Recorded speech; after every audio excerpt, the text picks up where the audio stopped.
Ciri orang yang bertakwa itu bukan orang yang tidak melakukan kesalahan, tapi orang-orang yang pernah melakukan kesalahan, tapi kemudian dia lebih cepat menyadari kesalahannya. Itu. Baik, sekarang kita masuk pada ayat yang berikutnya. Nah, ayat 25. Orang-orang yang merusak janji ya kepada Allah. Ya. Bukan janji Allah. Janji kepada Allah. Setelah diikrarkan dengan teguh. Betul? Pernah mengikrarkan kita? Kencang mengikrarkannya? Ya. Berjanji itu harus teguh. Sepenuh hati kita. Nah, orang yang setengah-setengah ketika tawaju, perjalanan spiritual berikutnya pasti nggak beres. Saya bisa menyaksikan dan membuktikan bahwa orang-orang yang selanjutnya perjalanan spiritualnya nggak beres, itu adalah orang-orang yang setengah-setengah memasuki ilmu ini. Kalau setengah-setengah memasuki ilmu ini tidak punya kesabaran, ya, untuk datang ke pengajian saja, itu sudah merupakan suatu berat yang luar biasa. Jadi saya ingin menyampaikan selamat untuk mereka yang begitu mudah bisa datang di sini. Itu adalah harta karun yang luar biasa dari Allah. Saya ingin ingatkan, itu harta karun yang luar biasa dari Allah. Karena apa? Banyak sekali orang yang merasa berat untuk datang ke sini, bahkan merasa tidak penting. Jadi ketika kita diberi yang seperti itu, kita nggak ada apa-apanya. Allah yang telah menarik kita ke sini. Allah yang telah berjasa membuat kita ada di sini. Dan Allah yang mengantarkan saya ke sini. Dan Allah sedang menggunakan saya sebagai kepanjangan tangannya untuk menyampaikan kasih-Nya. Dan yang kita bicarakan ini bukan ilmu biasa. Tapi ini adalah ilmu yang sangat dalam dan luar biasa. Baik, sekarang. Orang-orang yang merusak janji kepada Allah setelah diikrarkan dengan teguh. Dan memutuskan apa-apa yang telah diperintahkan supaya dihubungkan. Maka mereka sesungguhnya sedang membuat kerusakan di buminya. Mana buminya? Oke, ini. Sebetulnya kerusakan di alam besar kita di Indonesia ini itu cerminan dari betapa rusaknya bumi-bumi kecil, individu-individu yang menghuni negara ini. Kenapa individu-individu ini rusak? Karena individu-individunya ini adalah merusak perjanjian kepada Allah. Dan individu-individunya kebanyakan saling memutus silaturahim demi kepentingan ego. Di situ ada kepentingan politik, kepentingan ekonomi, kepentingan golongan, macam-macam. Ya. Semrawut semuanya. Dan semua orang hanya berpikir bagaimana dia diuntungkan dengan tindakannya. Dan ketika seseorang itu sudah tidak memikirkan lagi orang lain, maka dengan sendirinya orang di situ akan melakukan tindakan kejahatan. Dan tindakan kejahatan itu akan menimbulkan putusnya silaturahim.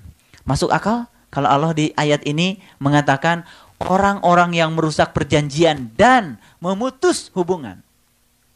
Sesungguhnya dia sedang membuat kerusakan di buminya. Dan kerusakan di bumi ini adalah akan terefleksi di bumi yang besar ini. Saya sekarang kadang-kadang kalau mau istirahat saja suka mikir. Saya bukan berarti sok jadi bangsawan, tapi suka memikirkan bangsa ini gimana. Karena sebetulnya semua reaksi semesta kepada kita itu seperti yang dikatakan oleh Bung Karno.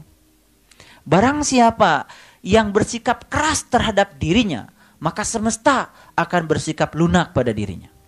Dan barang siapa yang bersikap lunak pada dirinya, maka semesta akan bersikap keras pada dirinya. Jadi kalau semesta bersikap keras pada diri kita sekarang ini, karena kita bersikap lunak pada diri kita. Artinya apa? Artinya kita mengikuti hawa nafsu yang ada pada diri kita. Itu bersikap lunak pemahamannya. Baik, kita teruskan. Nah, orang-orang yang merusak janji, memutus hubungan silaturahim, maka sesungguhnya dia membuat kerusakan di bumi ini. Nah, orang-orang itulah yang akan mendapatkan kutukan. Dan mereka akan diberi kediaman yang buruk. Ini perlu saya kupas.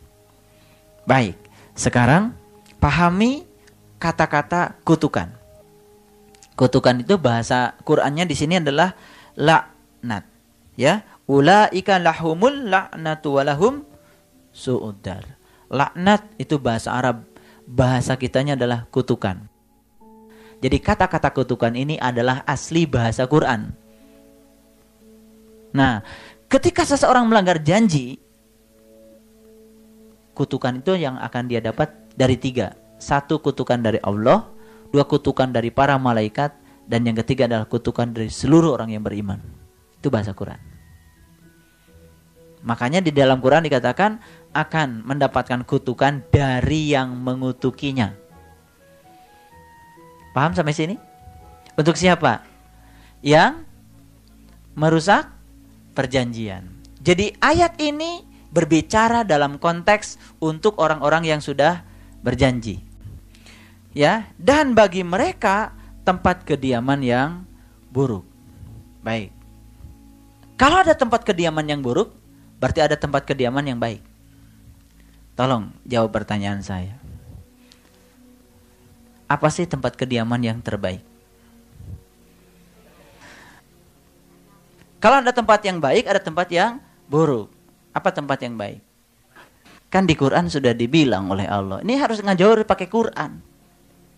Laqad khalaqnal insan fi ahsani taqwim. Sesungguhnya aku telah menciptakan suatu tempat yang amat sangat sempurna bagi insan. Mana tempat itu? Ini. Jadi tempat yang baik itu apa? Ya tubuh kita ini. Jadi sekarang kita sedang diberi tempat yang terbaik oleh Allah. Karena di tempat inilah kita bisa menembus sempadan langit. Di tempat inilah kita bisa menembus lapisan-lapisan langit sampai ke Sidratul Muntaha untuk bisa bersimpuh di hadapan Allah. Hanya di tempat ini kita bisa begitu. Begitu kita kehilangan tempat ini dan kita belum bisa menyelesaikan tugas dari Allah, maka selanjutnya kita akan diberi tempat yang di luar ini. Itulah tempat yang buruk. Paham sekarang? Subhanallah. Jadi sekarang ini kita sedang diberi tempat yang terbaik oleh Allah. Tapi tidak semua orang menyadari kalau dirinya itu sekarang sedang memiliki sebuah kediaman yang baik. Hanya orang-orang yang tahu betapa luar biasanya tubuh kita. Mereka-mereka yang tidak tahu tidak pernah menjaga tubuhnya. Di tempat ini kita bisa naik gunung. Di tempat ini kita bisa menemukan gua sejati kita. Di tempat ini kita bisa menyaksikan bagaimana ar-ra'du bertasbih kepada Tuhannya. Yusabbihu ra'du bihamdihi. Di tempat ini kita bisa menjulang, menempuh al-a'la untuk bertasbih kepada Allah. Di tempat ini kita bisa menyatukan pagi dan petang. Di tempat ini kita bisa bersyahadat. Di tempat ini kita bisa melaksanakan haji yang hakikat. Di tempat ini kita bisa wukuf di padang Arafah yang sesungguhnya.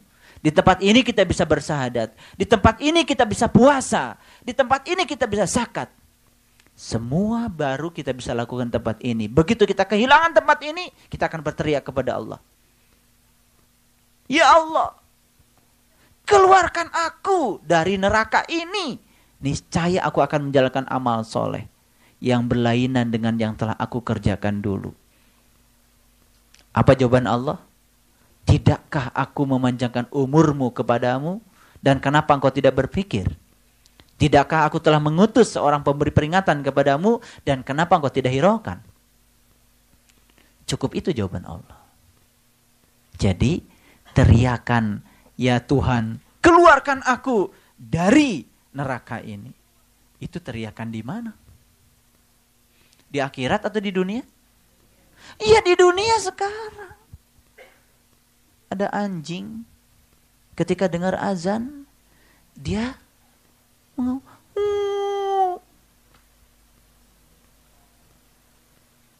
subhanallah.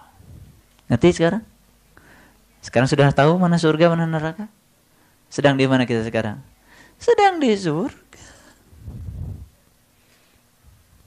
Inilah tempat yang terbaik. Subhanallah. Jadi banyak orang tinggal di surga, tapi kondisinya kondisi neraka. Karena dia tidak bisa menggunakan surga pemberian Tuhan kepada dirinya.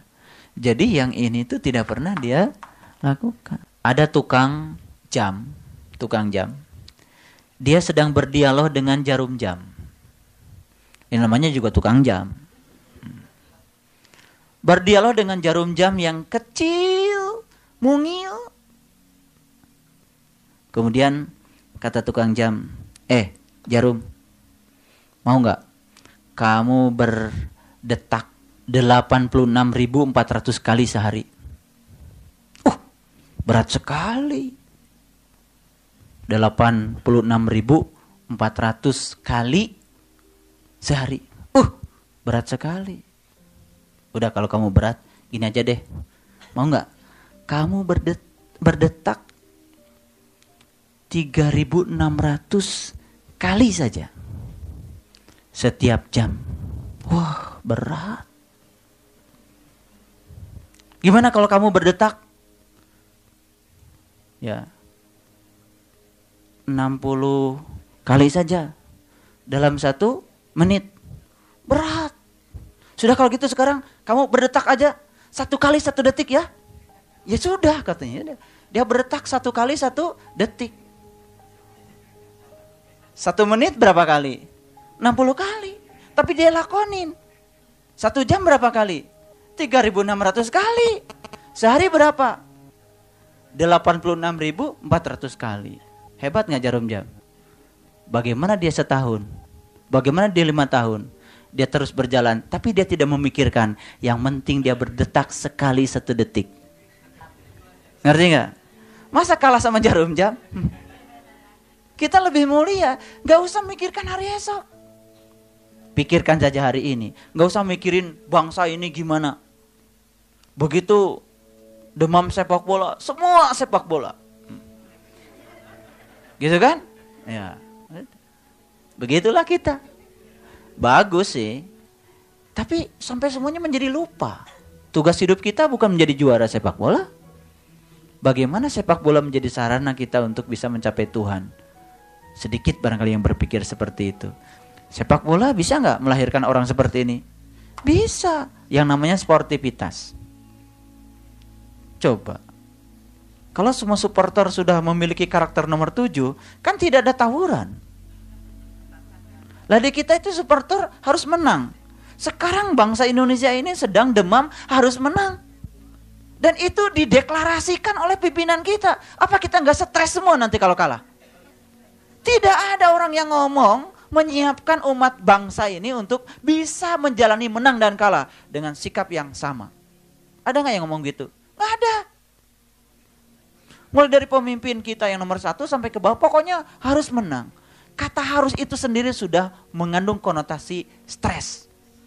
Jadi bangsa kita itu memang sedang stres. Kenapa? Karena rusak semua. Rusaknya bangsa ini akibat rusaknya individu yang di sini. Bumi kita udah rusak. Kenapa bumi kita rusak? 1, tidak menepati janji. Yang kedua, terbiasa kita memutus silaturahim. Quran cerita begitu. Saya tidak menggunakan, silakan rekaman saya mau dibawa kemana terserah. Saya pakai Quran. Saya mau tunjukkan sekalian ayatnya. Karena kita tuh sekarang ya kita ditunjukkan oleh Allah potret yang seperti ini. 85% penduduk kita beragama Islam. Tapi justru yang 85% ini tidak mewakili yang nomor 7. Justru saya melihat kearifan dan kelembutan itu dari mereka-mereka yang justru di luar itu. Saya kalau baca buku mereka itu kok damai. Tidak ada menjas orang lain. Subhanallah. Jadi sekarang ngerti, kalau merusak perjanjian tempat kediaman kita, pasti yang buruk. Nggak usah saya jelaskan lagi. Udah ngerti kan? Ya udah. 8 juta 400 kali pergantian tempat. Mati itu sebenarnya cuma ganti baju saja.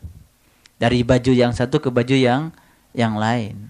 Dan mudah-mudahan bajunya lebih baik. Ya kan? Ya. Jadi sekarang tolong dipahami, kenapa ada orang yang lahir di kolong jembatan? Kenapa ada orang yang lahir ya di tempat yang tidak layak untuk melahirkan? Kalau kita berpikir kehidupan itu sekarang saja, tidak berpikir siklus hidup mati, kita akan terjebak untuk memahami itu. Dan pasti kita akan mengatakan Allah tidak adil. Padahal kalau kita memahami dalam konteks siklus hidup mati, ya memang itu sudah bagian dari karmanya dia. Dari bagiannya dia, dari kehidupan yang sebelumnya. Makanya potret kehidupan tidak bisa hanya dilihat dalam satu proses. Tapi harus dalam satu siklus. Ya, ada proses, ada siklus. Ngerti bedanya? Kalau proses itu satu, kalau siklus itu adalah rangkaian proses. Sedemikian rupa sehingga keadaan awal sama dengan keadaan akhir itu memang siklus.